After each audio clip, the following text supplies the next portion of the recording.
Okay, welcome to BusinessWorks, ladies and gentlemen. This is our 4th episode. And in this episode, we are talking about something really, really special. You all must be going through this.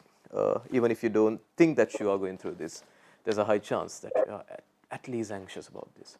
So this is the because of the COVID-19 situation, every one of us is going through changes in lives and let's talk about job security, and let's talk about the economy. Let's talk about our relationships. Everything's changing, isn't it? So because of that, I thought of talking about mental health and domestic abuse and violence on today's show. So for that, I brought in some really, really special guests who are working in this sector, helping people in terms of domestic abuse and violence and victims and mental health and well-being. So the first person that I wanted to introduce you, she's actually also the director of UK Asian Film Festival, and she's actually starting some helplines, especially for UK filmmakers and UK film crews. And let's get to know all about this. But she's Dr. Pushpinder Chowdhry. So, Dr. Pushpinder, welcome Hi, to the show. hi. Thank you for inviting me. And I would like to take this opportunity to talk about a very important issue, which is to do with mental health, and especially people who are in arts, filmmaking, media. For me, that is just so important. Mental health um, never had the same status as physical health. People would go to gym to keep their uh, physical fitness. They would talk about getting uh, healthy eating and all this. But very rarely they talked about that they need to be mentally fit to be operative. And all of a sudden, with this COVID-19, we are all becoming anxious. We are all becoming isolated. And it's important then to focus on mental health. And in this instance, we have put forward a helpline, especially for artists, who I feel that especially because their profession actually rely on other people's appreciation of their work, uh, and they need validation for every film they make, every poetry they write, every painting they make. And that is also tied to their livelihood. So they are commission based, their bread and butter is linked to the kind of work they would produce. Right. They're self-employed, most of them. Most of them also are project linked. So this COVID-19 had higher their anxiety and their isolation, and they can't see what's going to be the way out of this. Indeed, like it's really important to talk about all this because sometimes you don't even we don't even feel that we are going through this, right? Sometimes it's going to be really really hard to understand the situation of others as well. But then there's another guest, ladies and gentlemen. She is the chairperson of Dawn Charitable Trust, and she works She helps a lot of people in terms of domestic abuse, mental well-being. This is Rani. So Rani, love to have you. Is Rani online? Yup. Hello, Rani. How are you doing today? Hi, pleased to appear on the program. Feeling very well, and I think this is a welcome opportunity to be talking about a subject that's very close to all of our hearts. And as Pushpinder said, it does not leave any area intact, whether it be arts, whether it be universities, whether it be children, whosoever. So this impact, and the pandemic, it is kind of, it's caught everybody out on a limb, and nobody has the answers. Nobody has the extent of damage this is doing. And what this is doing is it is attacking people's livelihoods. So in general terms, there is a lot that we don't know, and we don't know what the outcomes are going to be. So because they are going to pan out, there's going to be a lag time. But in the meantime, what is already started happening through the close down, and it is very relevant to the subject today, is the rise in domestic abuse. And as we go on, then I'll dwell on that a bit more. Perfect. Ladies and gentlemen, that's Rani Kalha, the chairperson of Dawn Charitable Trust. So now, since we are talking about mental health, let's the first segment we would like to talk about mental health, because this impacts every one of us. So Pushpinder, if you can give us a glimpse as to, because there are so many changes that's happening, how do you think that this affects the society? As Rani was earlier mentioning, it touches not just UK, but the whole world. So there is nowhere to run. Yeah. So we can't say, okay, if I can't find a job here, if I can't find a market here for my talent, I can go to another place. So we are really shut down all in this. But technology has also united us together. So, for especially as I was saying, that for people who are in arts, filmmakers, they can still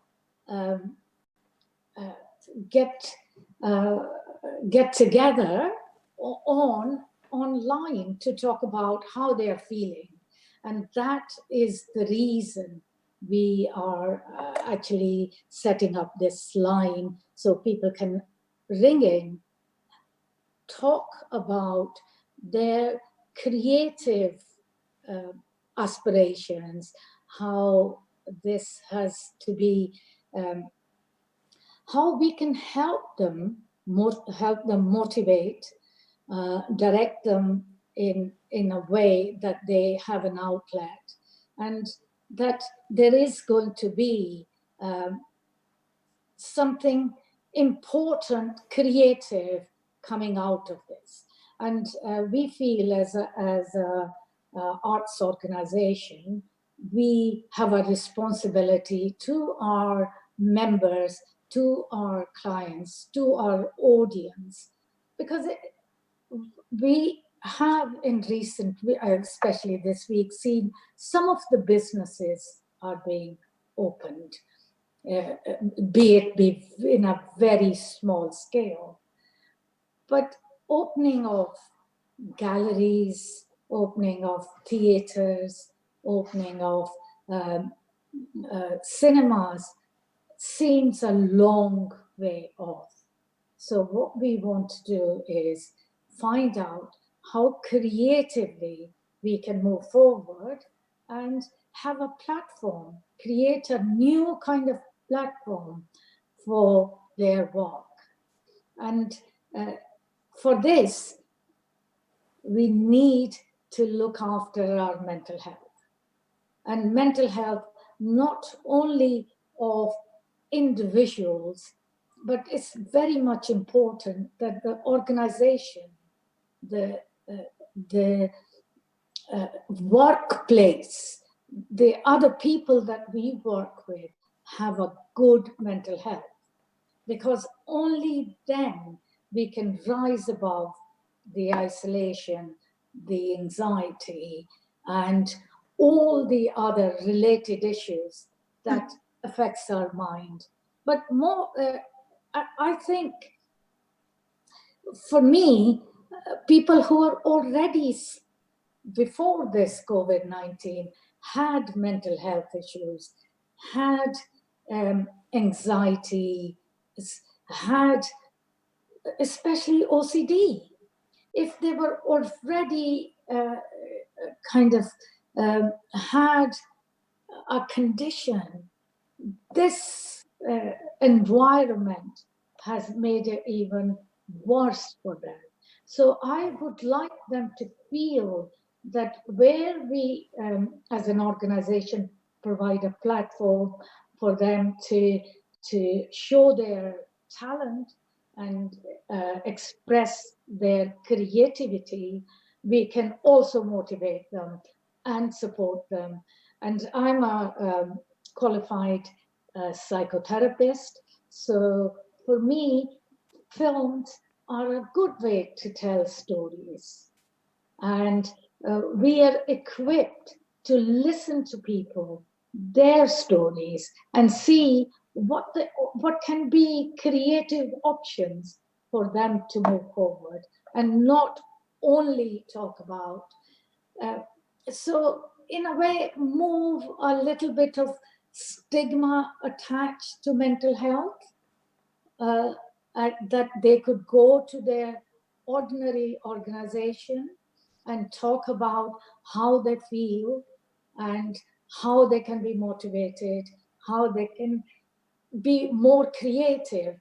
And I think being creative is the glue that actually balances our mental ability, mental health, and it is different than mental illness.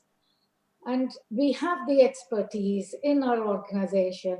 Should people need to be assessed and fast-tracked into appropriate organization, like Rani was saying, if there is issues of domestic violence, then we can refer people on appropriately. We have that ability to assess clinically and appropriately refer them either through their GPs, fast track them if there is suicidal issues, fast track them to hospitals, direct them to their GPs.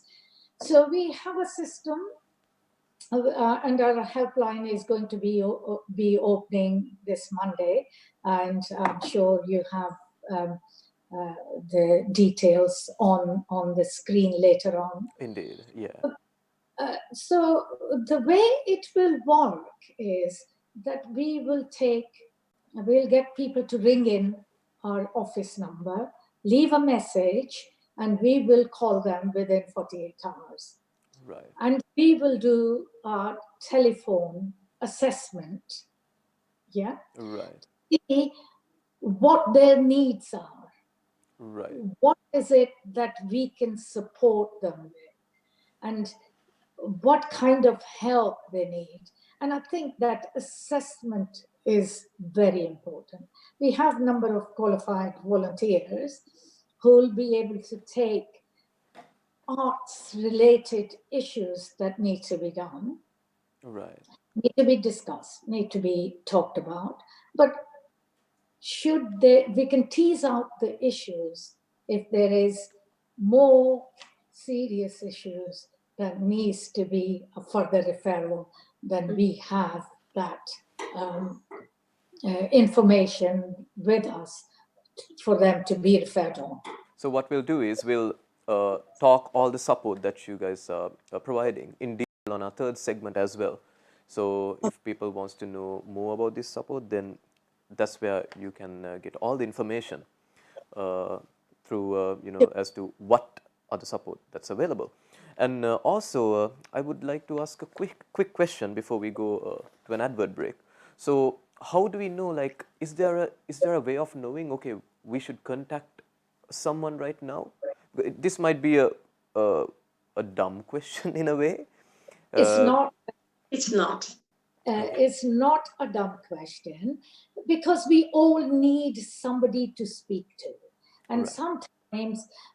sometimes it's so important when we are talking to somebody who's listening to us attentively, we happen to find it's to hear ourselves talk and experience ourselves that somebody is listening to us, hearing us, Right. hearing our issues that you might think not very important. We are actually empowered. And I think if one message I want to give out there today, that do ring us, talking it through how trivial it may sound to you. If it is having an effect on you, if it is debilitating you, if it is stopping you enjoying yourself or getting into the way of working normally as a person, talk to somebody in confidence who will listen to you. And you might, by having that experience, you may find the answers yourself.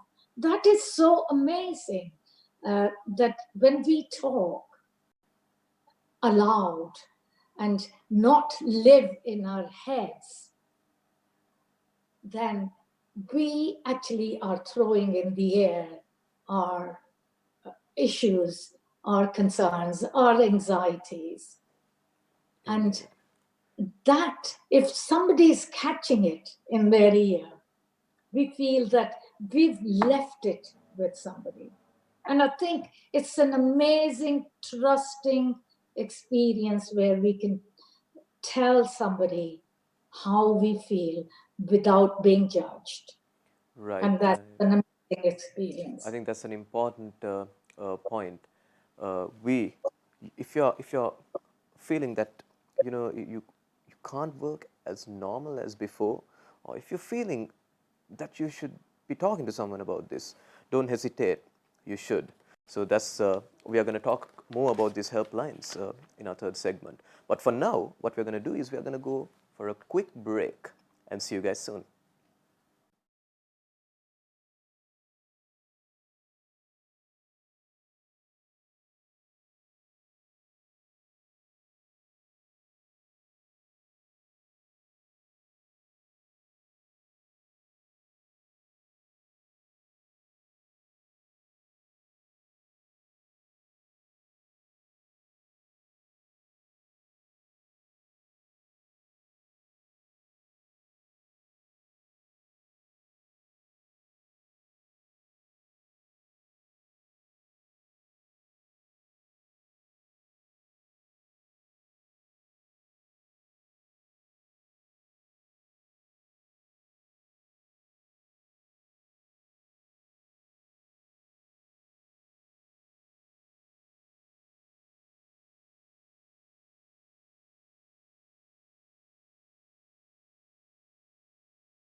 This is my dad.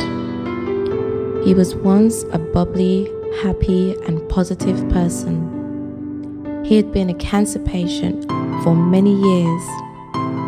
When I was younger, I remember our long winter walks, the fun times in the park, and all those hilarious jokes. After recovery, he was constantly tired, demotivated, and closed off. I didn't see the amazing smile anymore. That's when I developed my first well-being range using what my mom used on me as a kid, coconut oil. I incorporated coconut oil with my extensive research in aromatherapy oils to help improve his mood. So I gave him a moisturizer, diffuser, and candle, which we named Caribbean Mood.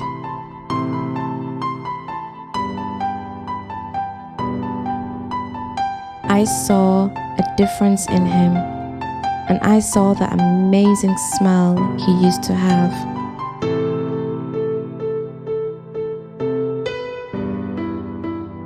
I knew I had to share this with the world.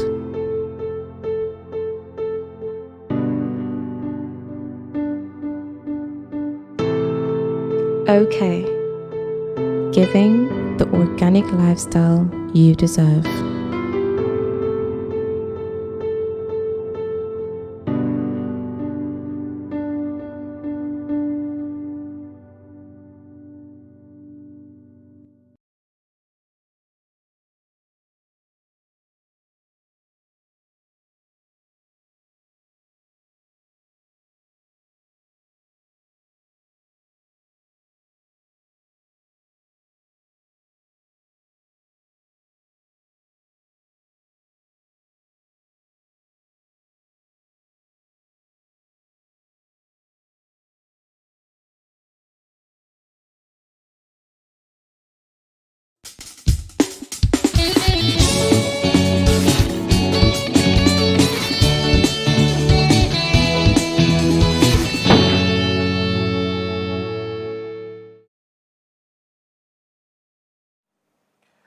Welcome back, ladies and gentlemen. It's our fourth episode of BusinessWorks, talking about mental health and domestic violence. And we have two special guests talking about these topics.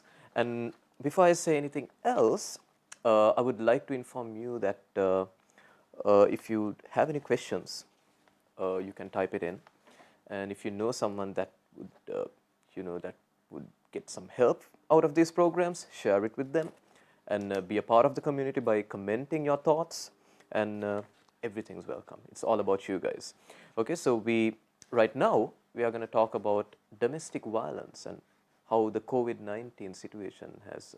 You must have seen the news that the domestic violence incidents are increasing because of the lockdown situation. So we are going to ask Rani because she's working directly with these people.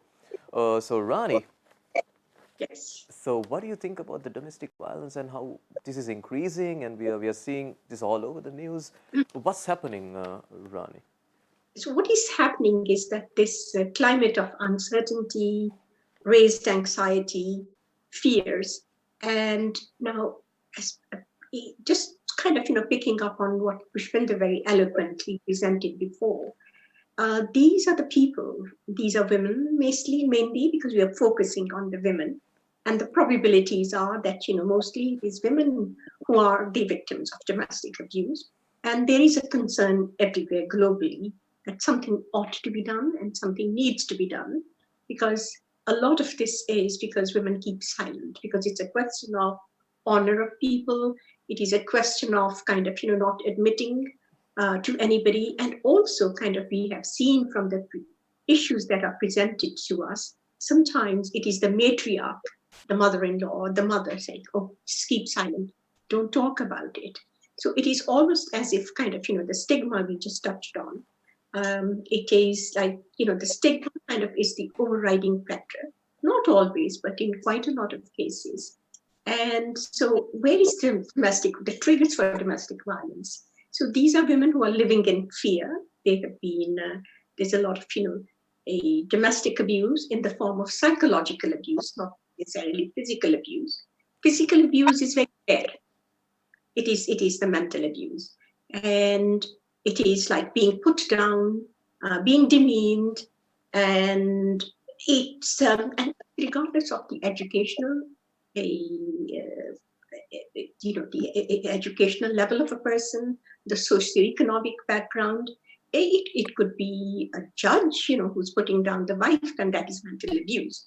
So what is happening is that kind of, already they were living in fear, but now what is happening that because of the uncertainty and the anxieties of the abuser, the perpetrator of violence, this is getting intensified. And the paradox of the close down, it's bringing the abuser into closer proximity with the abused for longer periods, whereas they would normally have a break. The abuser may be away at work, The victim may be away at work, but now kind of they're thrown into this environment and closed environment.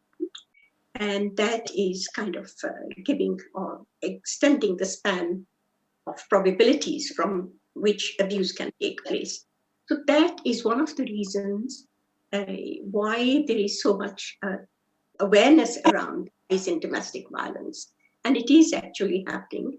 And I was just quoting kind of some statistics like 7 in one day, 3 in one day, and more than 70% of the issues that we are being presented with are domestic violence across the board.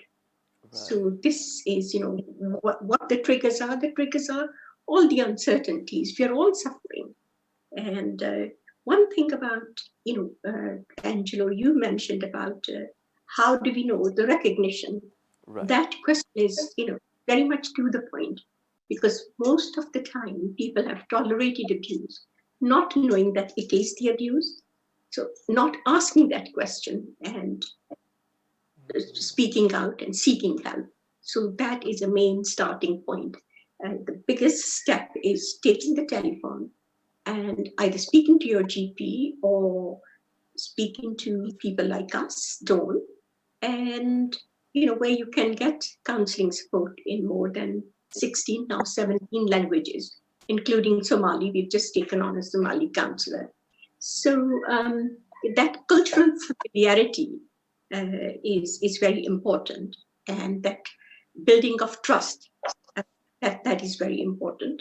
And the more you see people who look like you and on the other side, the less intimidating it is. And that in itself is very comforting. If somebody walks in and they can see, oh, people who look at me, and kind of, there is this kind of affinity and comfort. So that's where we come in, but we do support men. And, obviously, even the perpetrators of violence, it is because they have absorbed some dysfunctional patterns of abuse in their own family or something. And they've kind of, but they need to be helped. So there is nobody that does not need help, and we don't discriminate. And, we are non-judgmental. So this is, the triggers of abuse are there, and we are here to support them. And out of curiosity, like now, London is a very dense, it has a very dense population of different cultures and different backgrounds, different nationalities. And do you find when it comes to domestic violence, is it different from, when it comes to different cultures, is it like different? Just out of curiosity.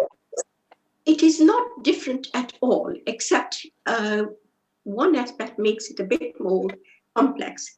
It is the culture, and within the culture, there's a level of acceptance, as I just mentioned, because there may be the mother, the matriarch, telling the daughter, don't talk about it.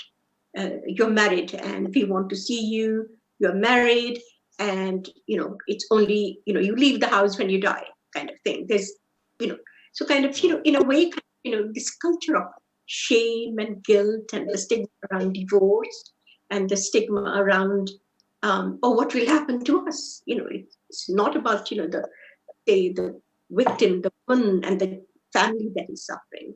It is about, what about us? What are we going to do? And it's the honor. And so that is really, those are the issues. And it is slightly different and more complicated. And that's why I think it is important to have the culturally sensitive and linguistically appropriate services, which are few and far between. And in the mainstream, there is, widespread recognition that they do not have appropriate facilities for the BAME to kind of, give them the appropriate counseling. Right. That's so.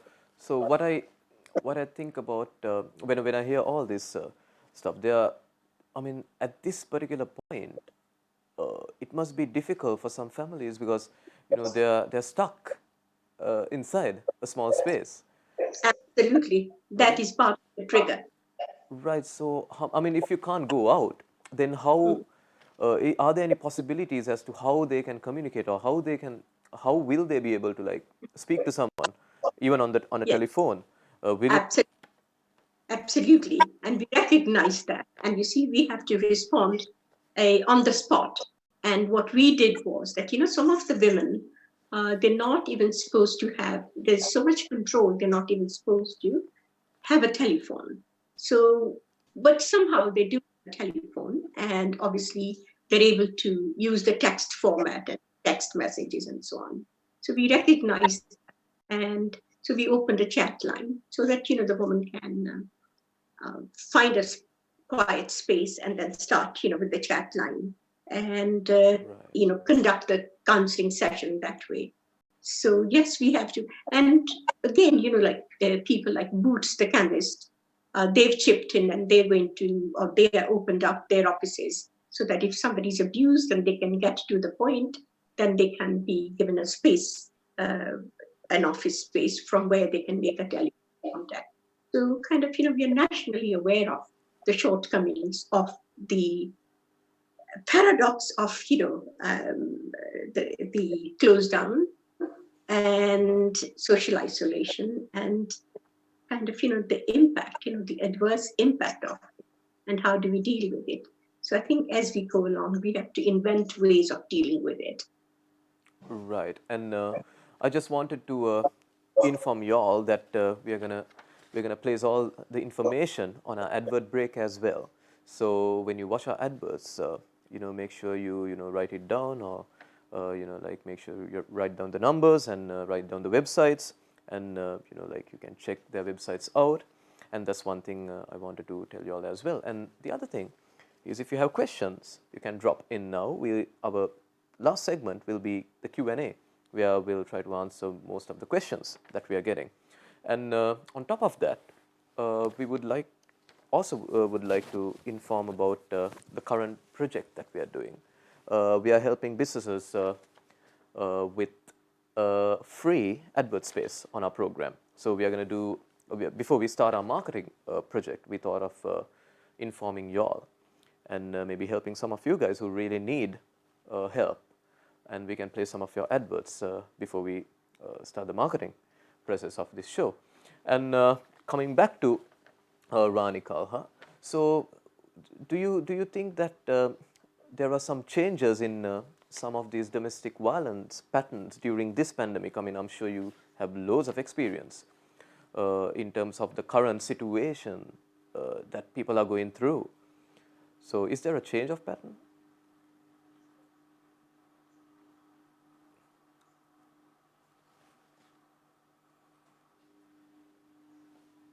Has kind of consistently remained in the kind of, just below 70%, 65, 66. And if, there's a trend, that has been constant. But right now, what we're seeing is that the trend is rising quite a bit. And obviously, we know that, because of the triggers for it and the close down that is pushing that, the probability and the chances for somebody to perpetuate abuse.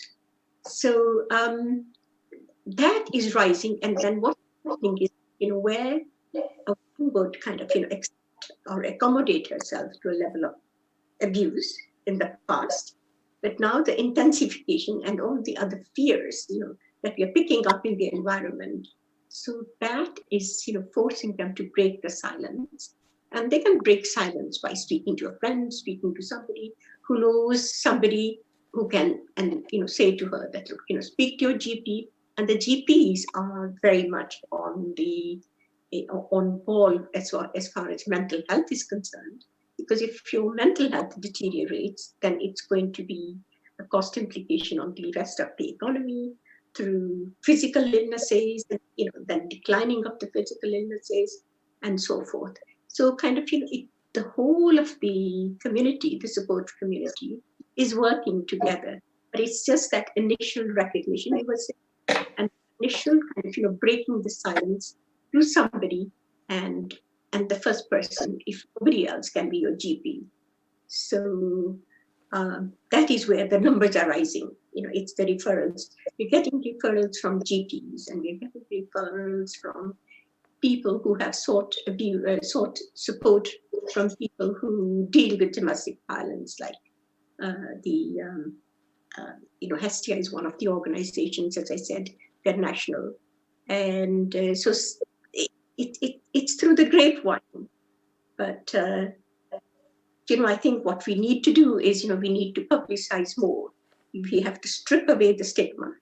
I know that, the high profile cases recently, the football guys, the icons, the royal family, and so on, they have done quite a lot to make mental health and the exacerbation of mental health in certain cases normal, which should be normal.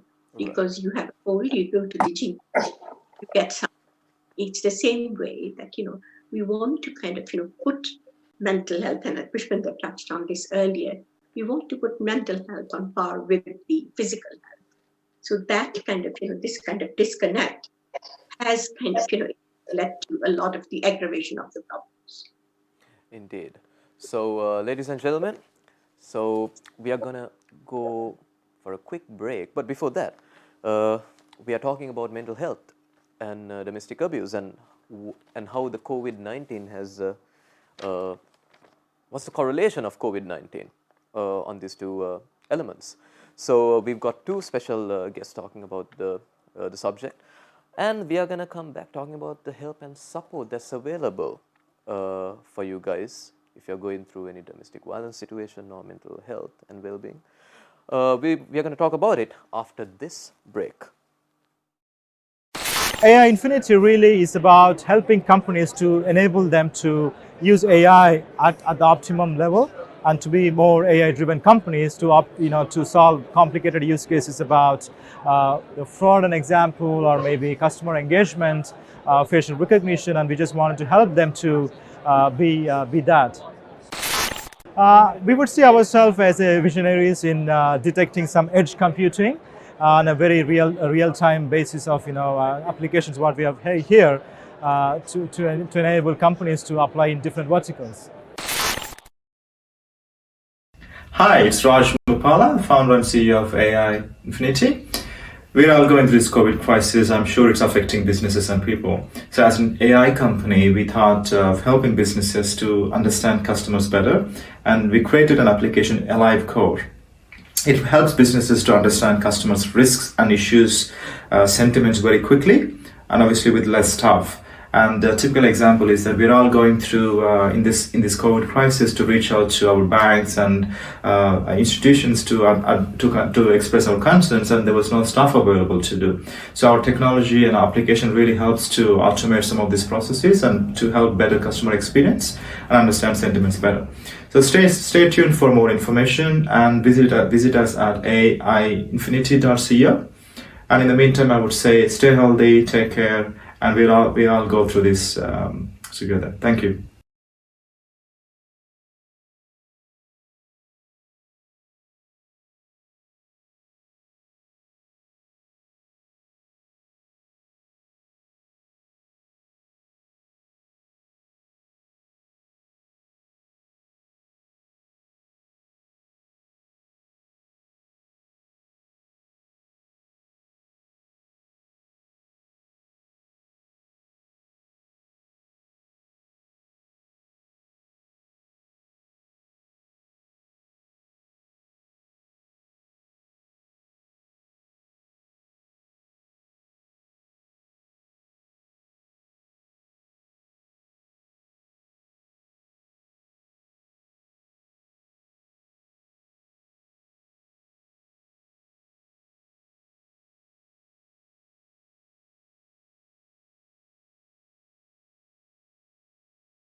Welcome back, ladies and gentlemen. You're on BusinessWorks, a live talk show talking about businesses and our community.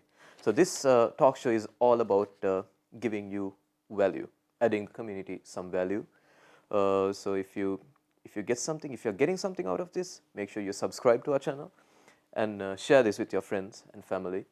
And today on BusinessWorks, we are talking about mental health and domestic abuse.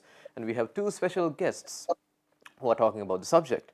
And currently we actually spoke about the mental health and how COVID-19 has impacted mental health in our society. And we have also talked about domestic violence and why it's increasing. So now we are going to talk about the help that's available for you guys if you're going through any of these situations. So we've got two guests, right? So what we're going to do is we're going to ask them. They're going to explain all the help that is available. So Pushpinder. Hi. So just tell us a bit about the help that's available for mental health Right. situations and well-being.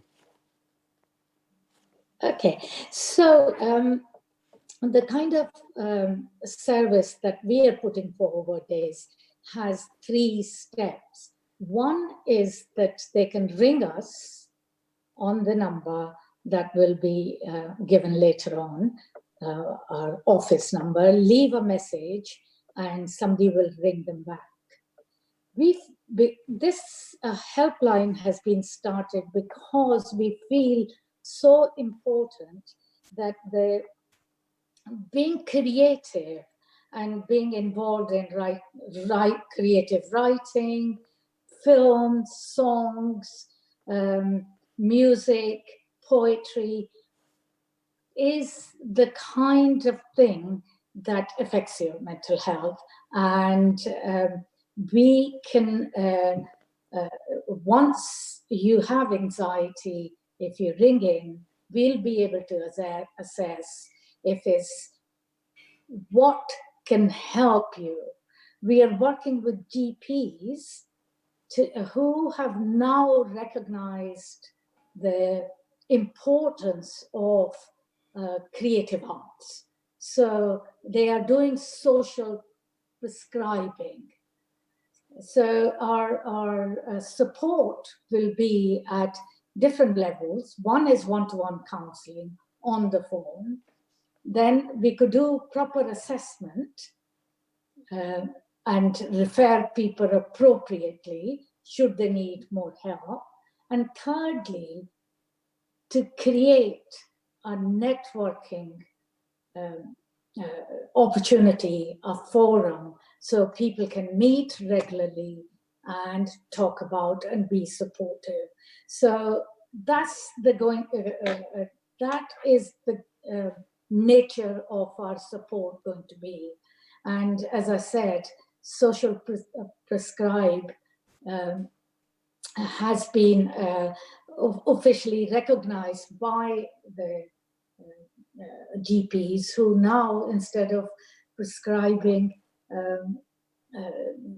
some kind of pills, they're saying they can prescribe walks, session to the gym, and we are working with them so that they can have sessions to come and do the films, the song, and the poetry and creative writing. Right. Sorry, my battery is running low. We are having some small Problems. technical issues. Yes, But- I'm but- sorry. It's Yeah. Oh no, that's totally fine. And we'll continue talking about what Pushpinder's like helpline how Yes. it will work. yes. As far. 1 second. Sorry. Okay. Back Shall on. we? Yeah. Okay. Sorry. As far as Help with Dawn is concerned, Right. we have it. We have it all in house. I So think. what we have is a system of. We have Yep. online counseling now, but there is a telephone line that people can call. It's the normal office line. It Right. is open from 9 a.m. in the morning to 6 p.m. and there is somebody at the other end talking to you. And then as soon as somebody kind of rings up, then there will be very quickly the initial assessment, and that gives us an opportunity to assess the level of risk that the person is at. And we do keep some extra slots in order to fast track people who may be at higher risk and need the higher level of support. And so we can kind of fit them into those slots. Then in the longer term, we don't leave people kind of high and dry. For women in particular, kind of, for the last 27 years, what we have is we established a social group, and that has now kind of coalesced into something called Fun, Food and Laughter Club. So we installed a kitchen for them so that they can cook, eat, and then kind of, talk. But it's not just kind of, idle talk, but it's led by volunteers with different skills and professional background so that they can talk more objectively about issues, and then they have peer support from each other, so that then they form friendships, and they form other aspects. And then we also, in order, a lot of the problem with the women is isolation, particularly as regards the older women, and they get marginalized even within their own home setting. So at least they have at least once a week or twice a week they can come. So we are not like other drop-in centers, but we have organized set of activities and workshops, and there's plenty of volunteer enthusiasts who want to do things. So we opened up even a cinema once a month, and we show a movie so that then there is a discussion for the next week or two about the emotions. And so, as Pushpinder was saying, something about counseling that fits into neatly with the importance of power of music and cinema is that although kind of in the cinema, people are, there may be some issues about other people, but they echo with your own the issues, the things that you cannot articulate. And then through that kind of, you learn to relieve kind of you vent your emotions, and you begin to realize that there are all of these options and different ways that you can overcome. And so basically, we do have a mixture of arts in order to support people. Every International Women's Day, we try to create or curate a play, and that is to highlight, what exactly is counseling. And, when we are talking even today, about counseling the sport, what kind of sport, what does it entail? The sport is to do with being given a space, be it now online, so that kind of, as Pushpinder was saying, that, creating a space, a headroom space within their own heads, where they are able to speak without any fear or judgment, and they formed a trusting relationship with the counselor, and that is very important here. The trusting, it is the therapeutic relationship, because as soon as that is formed, only then can the value of counseling and the healing process is kind of you cannot touch. The healing process is very organic, and it is through the process of this through the process of communication which is effective. So that is what is happening. So the help that we are giving people during the COVID-19, it is the ability of people to express kind of the stresses and strains that they're going through, and that it is not that kind of they're going mad. It is just that the tolerance threshold, there is a level beyond which it becomes problematic. They cannot go to sleep. They're constantly kind of living in fear. They cannot be themselves. And so those are the kind of tensions that really initially kind of push people to break their silence. And it's magical. The success rate that we get in Dawn, because often we have to portray what is the success rate. And nobody has ever walked out. Nobody has ever left counseling between sessions, because normally we give a course of 10 sessions, and that gives us as well as the client enough time to get used to the concept of counseling, get used to counseling per se, and then kind of beginning to realize that they have the control, they have the power to change within, and then to assimilate that information that's going through kind of this conversation.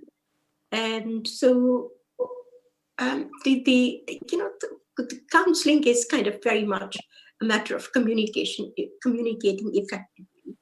And the fact that we have 16, 17 languages, and so we can capture some of the societies, the migrants and immigrants that are coming in, and English is not necessarily their first language, or they do not speak it sufficiently well to go to a mainstream kind of counseling provision and benefit from it, because then they're going to be so tensed up, trying to understand what's being said and trying to, and for the other person to understand what they're trying to say. So language and culture combined with professional knowledge is something that makes us a bit more, I think, powerful and more effective. Indeed. And ladies and gentlemen, we are going to go to a quick break. But before the break, I would also like to inform that the next session is a Q&A segment. If you have any questions, and I have 2 questions here already, but if you have any more questions, drop us a line. You can comment down on YouTube, or you can, in our live banner, you might see social media banners, so you can go follow us on social media or drop us a message that way. And the other thing is, we are gonna do some major changes in our show, so we look forward to do some major upgrades as well. Before that, before talking about all of these, and we'll go to a quick break, and we'll be right back after this.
AI Infinity is about helping companies to deliver AI solutions quickly, securely, at low cost. So we developed a platform where the customers the organizations can able to develop solutions quickly at a very high speed and a low cost.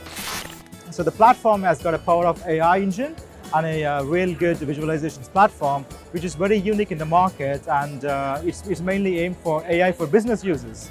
So where the business users and the data analysts can able to build AI solutions quickly by using a very quick drag and drop functionality, and they can build solutions in a matter of few hours with our platform. This is where the unique advantage of AI Infinity is about. We help deliver a lot of complex solutions in financial services like fraud detection models, credit card fraud, predictive models, customer engagement, and to optimize business value and increase ROI. So this is a real-time edge detection with AI, computer vision. So it's actually recognizing the people in a real time, as you could see, multiple people walking in here. So you can able to see the recognition of different people and different personas happening as moving in real time. So the power of this application, what we developed, is at a very low cost and very high-powered application where you can actually apply that into different scenarios like smart city and security and surveillance, and perhaps in different verticals to identify the facial recognition example, or maybe a fraud, different scenarios. And the power of this application here is that it's very low cost and high power and without internet connectivity. AI at the edge.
Welcome back to BusinessWorks.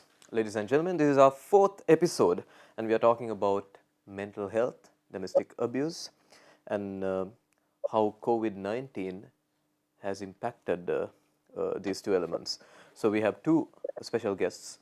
One is Dr. Pushpinder Chowdhry, and the other person is actually someone who's working closely with domestic abuse victims.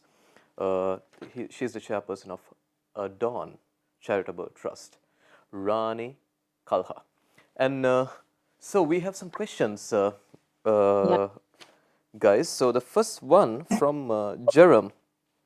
So he wants to know, because the lockdown has impacted the children as well, how do you know that, how can they deal with this situation, specifically children? Well, it is important to know that even before the COVID-19, there had been a lot of talk about children's mental health. The schools were reporting it. There was high tension of a rise of self-harm with young kids.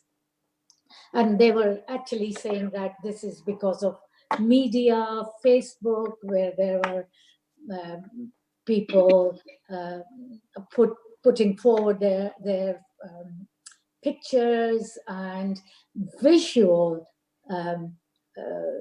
society that it has become had put lot of stress on these kids, and schools are actually concerned. And now that this has happened, COVID-19, where they're shut in an environment, and there might be a domestic violence in that. And usually kids look to their parents for answers.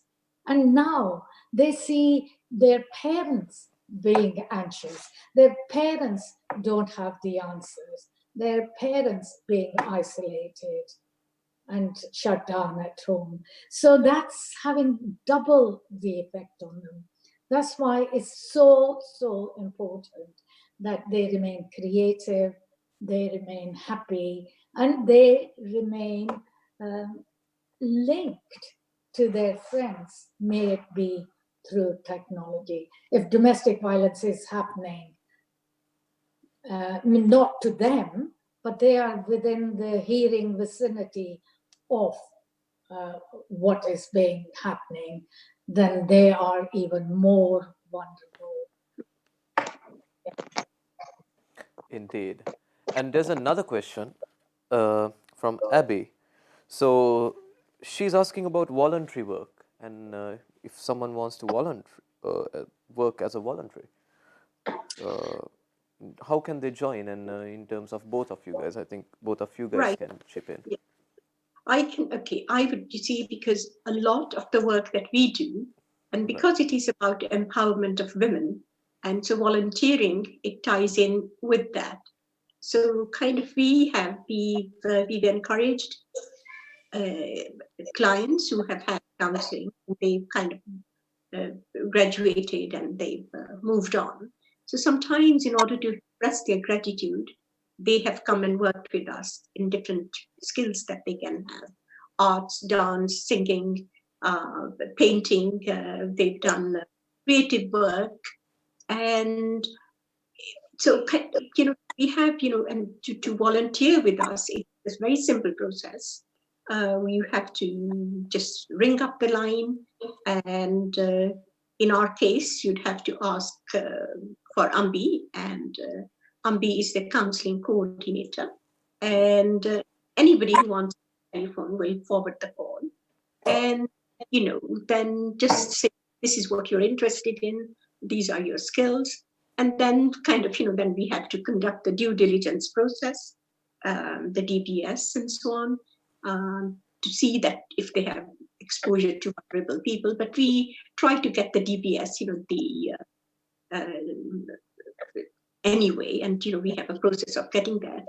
And we welcome volunteers, and, we welcome on the, because, we're dealing with such a diverse range of issues, and we like to broaden the horizon of the people who come in through all these different people who have skills, and they can help them to see kind of, look, these are the range of things, these are the range of activities that can be undertaken.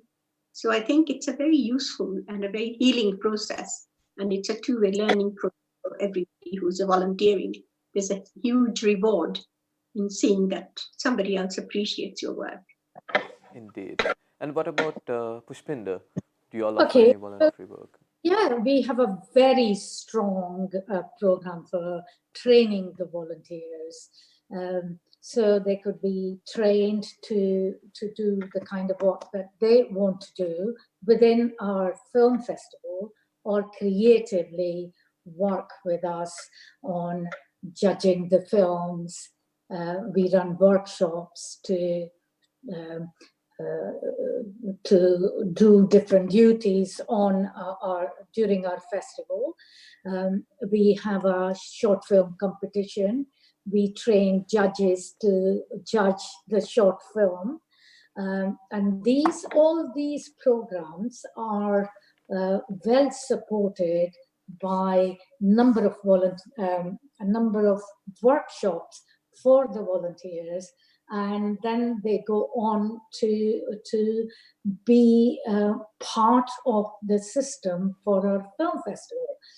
Now, this helpline that we are going to be opening for, we would be designing a program for volunteers to be part of our networking. Not so much counseling, but they can support the networking setup, but nothing goes without a strong training program. So if there's anybody out there who would like to be involved in the creative industry, want to judge films, want to be part of just helping with the film festival or helping with the networking opportunities, do get in touch. Right, yeah. Perfect. So what we'll do is we'll add all the information about these services and voluntary work and everything that you all need down at the description. So even after the show, if you press the link, you can just watch the whole program, and you can see all the information and the contact information of our guests as well. You can talk to them, speak to their helplines, get some help if you're going through that. And I really do hope that this helps people who are going through this. So make sure you speak to someone. And so this is it for us for this week. Our time has run out, unfortunately. But we are going to come back hopefully next week. I use the word hopefully because we are doing some major upgrades. So we might not have a program next week, but the week after, but we'll let you know. All you have to do is subscribe to our channel. And if you think that you want a specific topic, you can write to us. Drop down, you can drop a comment. Send us an email to info@tailmedia.co.uk. We are going to have a separate email for this program as well. It's all about you. It's all about our community. And whatever you need, we'll try to provide and bring in guests to talk about these particular topics. So whatever you need, drop down a comment and do comment about our programs and just give us your thoughts. And hope today's topic really helped you guys, and make sure you use the resources to contact these people. And that's it for today, and we'll see you hopefully next week or the week after. You have a good day, stay safe, and see you guys later.